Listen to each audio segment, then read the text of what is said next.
belum ada langsung Jadi home dulu aja, ya, nggak untuk apa-apa. pencegahan. Betul, Karena jangan kalau- kasep ya. Ya terlambat karena angkanya ternyata juga ada Tinggi. peningkatan Betul. gitu ya, meskipun beberapa daerah sudah mulai dilakukan untuk menyebarkan nyamuk jenis tertentu Iya. untuk bisa mengurangi Mencegah. populasinya untuk nyamuk jenis pembawa virusnya ini. Jadi tetap berhati-hati, jaga kesehatan karena kalau kitanya fit banget, daya tahan tubuh kita bagus, sebenarnya kita juga bisa menangkal itu juga Pak ya. Betul, kalau daya tahan kita bagus, kita fit juga, kita juga bisa ikutan Pilkada tanggal 27 November nanti juga pemirsa. Makin deket. Yang habis ini untuk update Pilkadanya bakal kita bahas setelah jeda pariwara berikut ini.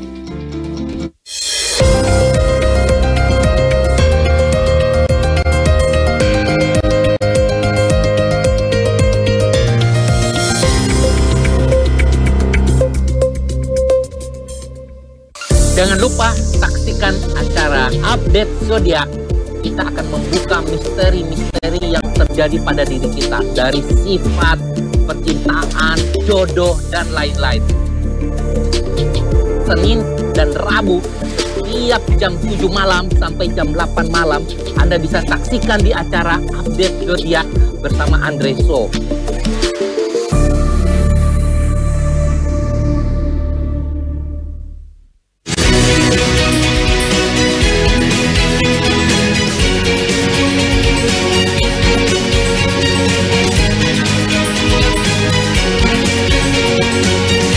Prosiva, herbal berkhasiat tinggi yang sudah terbukti dan tidak diragukan lagi manfaatnya.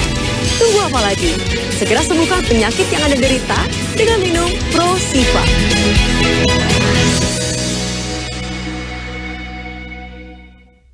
Berbagai informasi terkait dunia bisnis dan bidang usaha lainnya kami sajikan dalam program Update Bisnis. Setiap sendi masyarakat tak lepas dari aktivitas ekonomi. Berita seputar ekonomi mikro dan kerjasama bisnis. Kami hadirkan dalam program Update Bisnis. Update Bisnis, pukul 13 waktu Indonesia Barat. Di Jawa Pos TV.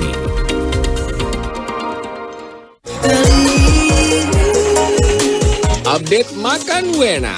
Hadir menemani sore Anda dengan ragam menu pilihan yang bisa menjadi referensi jelajah pengalaman kuliner Anda. Ditemani host kita Juno Haha. Update Makan Wena setiap hari pukul 15.30 waktu Indonesia Barat. Hanya di Jawa Pos TV. Oke, tetap saksikan Update Makan Wena. Lolo.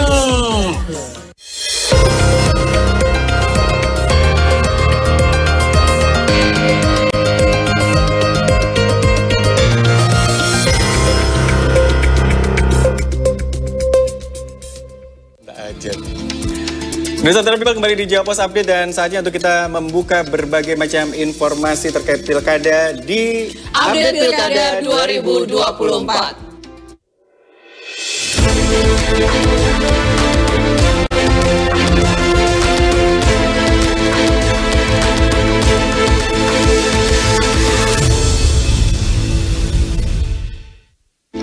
Semakin dekat dengan pemilihan umum ya Pilkada. pemirsa tanggal 27 November nanti yang memang semakin mendekati hari pemungutan suara, Komisi Pemilihan Umum atau KPU Kota Jakarta Pusat menggelar simulasi pemungutan dan juga perhitungan suara di kantor Kelurahan Gambir pada Minggu pagi kemarin. Berbeda dari simulasi sebelumnya, dalam tahapan simulasi kali ini pihak KPU Jakarta Pusat melibatkan petugas KPPS yang benar-benar bertugas dalam TPS tersebut serta warga yang terdaftar sebagai daftar pemilih tetap di lokasi itu.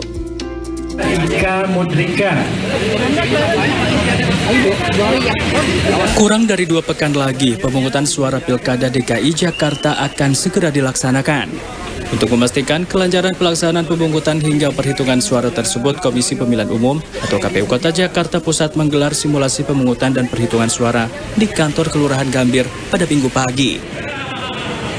Berbeda dari simulasi sebelumnya, dalam tahapan simulasi kali ini, pihak KPU Jakarta Pusat melibatkan petugas KPPS yang telah menjalani bimbingan teknis serta benar-benar bertugas dalam TPS tersebut. Bahkan warga yang ikut dalam simulasi tersebut merupakan warga yang terdaftar dalam daftar pemilih tetap di TPS 06 Kelurahan Gambir. Saudara Mereka pun diminta untuk mengikuti prosesi jalannya pemungutan suara mulai dari tiba di TPS sambil membawa KTP dan form model C pemberitahuan, memilih di dalam bilik suara, memasukkan surat suara ke kotak suara, hingga mencelupkan jari ke tinta sebagai tanda telah mengikuti prosesi tahapan pemungutan suara. Kepala Divisi Teknis KPU Kota Jakarta Pusat Fitri Ani mengungkapkan simulasi ini digelar guna memastikan kesiapan bagi pihak penyelenggara pemilu dan petugas KPPS di lapangan dalam melaksanakan tahapan pemungutan suara Pilkada DKI Jakarta pada tanggal 27 November mendatang. Ya, simulasi hari ini adalah simulasi untuk menyampaikan kepada publik bahwa kita Jakarta Pusat itu sudah siap untuk melaksanakan pemungutan dan penghitungan suara untuk tanggal 27 November nanti. Itu Ketua Bawaslu. Untuk tahap-tahapnya ini apa aja Bu dari awal sampai akhir ini? Ya, pertama pemilih, jadi pemilihnya itu adalah pemilih real dari sini, warga TPS 06 Gambir. Terus petugas KPPS-nya juga petugas real, jadi bukan dari kita, tapi memang KPPS yang sudah dilantik dan dibintek kemarin. Saudara Yuni, awalnya itu seperti apa tahapnya? Iya, alurnya itu pemilih pertama KPPS menyampaikan C pemberitahuan pemilih kepada pemilih di TPS 6. Terus TPS dibuka dari jam 7 pagi.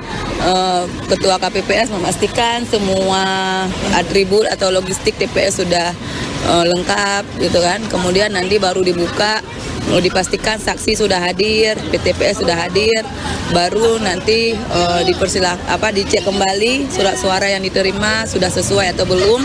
Kalau semua udah clear, udah oke, baru pemilih dipersilakan untuk memilih. Mereka harus memilih dengan cara membawa KTP dan C pemberitahuan ke petugas. Nanti petugas akan meminta absen, melihat tangannya apakah sudah tercoblos atau belum. Setelah itu nanti baru mendapatkan surat suara. Mereka ke bilik untuk memilih. Kemudian setelah itu mereka memasukkan surat suara ke dalam kotak suara. Kemudian terakhir mereka menuju KPPS 7, mencelupkan jari tangan ke tinta, baru selesai. Itu nantinya seperti apa? Suara rusak. Jadi kalau suara rusak itu mereka boleh meminta. Jadi ketika pemilih melihat ini surat suaranya sudah rusak atau ada coblosan, maka dia boleh meminta yang baru kepada Ketua KPPS. Ketua KPPS memberikan yang baru, baru nanti dia mencoblos. Nah, nanti setelah jam 1, jam 13, TPS ditutup. Yang boleh apabila masih ada antrian maka masih bisa melayani. Tapi kalau udah nggak ada berarti langsung tutup, istirahat. Ketua KPPS sama anggota istirahat mungkin jam 2 untuk melakukan penghitungan suara sampai dengan selesai. Selain bisa memberikan pemahaman kepada calon pemilih, simulasi juga diharapkan dapat memberikan pemahaman bagi para anggota KPPS yang bertugas di tempat pemungutan suara atau TPS agar tak terjadi kesalahan dalam tahapan pemungutan hingga perhitungan suara. Silakan Bapak Haris. Udah pemilu duluan ya? GR itu ya tadi ya, Gladira stick dulu pemirsa. Mau coblosan tetap ada GR-nya. Itu kayaknya kalau dihitung-hitung anggarannya hampir sama seperti nanti pada saat pilkada ya. Ada tendanya, kotak suaranya udah dipakai, kertasnya kira-kira isinya apakah ini calonnya yang ada di sana atau kira-kira kemudian juga tetap harus membayar petugas KPPS ya juga. Iya dong. Tapi emang niat banget kayaknya kalau untuk urusan pemilihan? Simulasi ya. Padahal ini kan masih belum, maksudnya kita sih ngeliat bisa nggak sih kalau di tendanya biasa aja sih sebenarnya. Kursinya harus bungkus putih itu misalnya. Sudah biasa, belum dihias dengan tematik biasanya. Standar aku agak rendah berarti ya. Bisa standarnya hitam putih. Jadi nggak apa-apa lah. Ini demi untuk biar tahu nanti kalau ada masalah gimana solusinya, pada saat ada antrian warga bagaimana ngantrinya, dan itu perlu ada simulasinya ya. Kita ke Jawa Timur sekarang. Cagup Jatim nomor urut 2 Kofifa Indar Parawansa ini kembali melakukan belusuan ke sejumlah pusat grosir di kota Surabaya. Dalam kesempatan tersebut, Kofifa ingin kalangan perguruan tinggi juga ikut membantu dengan mengajari para pedagang tentang dunia digital agar bisa berjualan secara online. Calon Gubernur Jatim nomor urut 2, Khofifah Indar Parawansa melakukan belusukan ke Pusat Grosir Surabaya dan Dupak Grosir Surabaya. Kedatangan calon Gubernur Jatim nomor urut 2 tersebut disambut meriah oleh para pedagang yang berebut untuk meminta foto bersama. Selain berbelanja di tempat tersebut, Cagup Khofifah juga menjaring aspirasi dari para pedagang yang mengaku penjualannya menurun karena kalah dengan toko yang berjualan secara online. Untuk itu, Cagup Khofifah ingin pihak perguruan tinggi juga ikut membantu para pedagang, terutama pedagang kecil di pasar untuk bisa mengenal dunia digital. Tadi di toko yang saya sempat ambil dagangannya, mereka menyampaikan bahwa sepinya memang cukup dirasakan. Ketika saya tanya apakah sudah mulai berjualan online, beliau menyampaikan saya tidak terbiasa, Bu, gitu. Tidak terbiasa tidak berarti tidak bisa.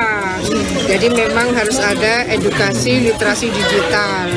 Pasar-pasar seperti ini harus ada literasi digital, dan untuk Surabaya, saya rasa dengan sukacita di sini, KKN mahasiswanya di sini, pendampingnya di sini. Nanti dibikinkan aplikasi sehingga aplikasinya bisa diakses oleh banyak buyer, tidak hanya Surabaya, tidak hanya Jawa Timur, tidak hanya Indonesia. Kalau sudah masuk pada katalog-katalog tertentu, dia bisa go global. Dengan mengenal dunia digital, diharapkan para pedagang, terutama pedagang kecil, di pasar-pasar tradisional juga bisa menawarkan barang dagangannya secara online.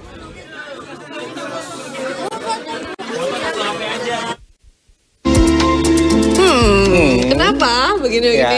Ya maksudnya kan supaya kanan kiri oke, penghasilannya bisa. Jadi offline iya, online pun iya. Sekarang kan juga banyak yang kayak gitu juga. Di mall juga loh pemirsa. Saya cuma khawatir pasarnya jadi makin sepi kalau yang digaungkan hanya masalah online saja. Karena datangnya ke pasar offline. Harusnya yang digaungkan juga bagaimana pasar ini juga jadi rame, Bu. Jadi nggak cuma ngomong di pasar offline, ngomongin jualan online, nggak pada tempatnya. Sabar. Tapi kalau menurut saya sih nggak apa-apa juga, karena semua tuh ada pangsa pasarnya sendiri. Kayak saya dulu, saya pecinta online dulu ya. Tapi sekarang dari dulu pecinta offline. Nah, sekarang saya mulai kembali lagi untuk ke offline karena bisa pegang, tahu bahannya, bisa dicoba fittingnya. Karena udah beberapa kali beli online kok nggak fit ya, nggak enak, harus permak lagi, harus ini. Jadi udahlah beli offline aja sekarang gitu. Toh harganya juga unda-undi. Oh, apa itu unda-undi? Bersaing. Beda tipis gitu. Ada pasar offline, ada pasar online. Jadi untuk memenuhi kebutuhan pasar itu ya dua-duanya bisa jalan beriringan, kenapa enggak gitu. Kita ke Kabupaten Bogor sekarang. Komisi Pemilihan Umum Kabupaten Bogor mulai mendistribusikan logistik pemilu tahun 2024 ke 40 kecamatan yang berada di Kabupaten Bogor, Jawa Barat pada Minggu siang kemarin. Kabupaten Bogor yang merupakan rawan bencana di Bertempat di gudang Cibinong Center Industrial Estate atau CCIE, Desa Bantarjati, Kecamatan Kelapa Nunggal, Kabupaten Bogor, Jawa Barat, Komisi Pemilihan Umum Kabupaten Bogor mulai mendistribusikan logistik pemilihan umum gubernur dan wakil gubernur dan logistik pemilihan umum bupati dan wakil bupati Kabupaten Bogor pada Minggu siang. Pendistribusian tersebut diresmikan oleh PJ Bupati Kabupaten Bogor Bahril Bakri, Ketua KPU, Ketua Bawaslu, serta Forkopimda Bupati Jasa Ekspedisi. Sebanyak 15.816 kotak suara yang terdiri dari 7.908 kotak suara gubernur dan wakil gubernur dan 7.908 untuk pemilihan bupati dan wakil bupati Kabupaten Bogor rencananya akan didistribusikan ke 40 kecamatan dengan target selama 3 hari ke depan. Ada beberapa titik kondisi wilayah Kabupaten Bogor yang tingkat kerawanan bencananya cukup riskan, seperti daerah Kabupaten Bogor Barat, serta wilayah Bogor Timur yang rawan terjadinya bencana alam banjir dan longsor. Tentu pengawalan ketat dari petugas gabungan pun dilakukan agar pendistribusian logistik pemilu tahun 2024 ini dapat sampai tujuan dengan aman tanpa kendala. Selain itu, Ketua KPU Kabupaten Bogor pun mengungkapkan akan memberikan fasilitas kepada warga yang di rumah sakit dan rutan saat pencoblosan nanti. Tanggal 27 November 2024 akan ada petugas yang jemput bola. Kami sudah berkoordinasi dengan pihak Forkopimda maupun pihak Muspika ketika memang ada suatu kejadian, jadi pihak kecamatan sudah memitigasi ketika di kecamatan tersebut atau di TPS tersebut ada rawan bencana, kita bisa menggeser lokasi TPS-nya ke lokasi yang lebih aman. Ini mekanisme untuk di rumah sakit kita sudah melakukan pendataan. Memang dari arahan dari KPU RI kita ada 2 mekanisme. Yang pertama mekanisme DPTB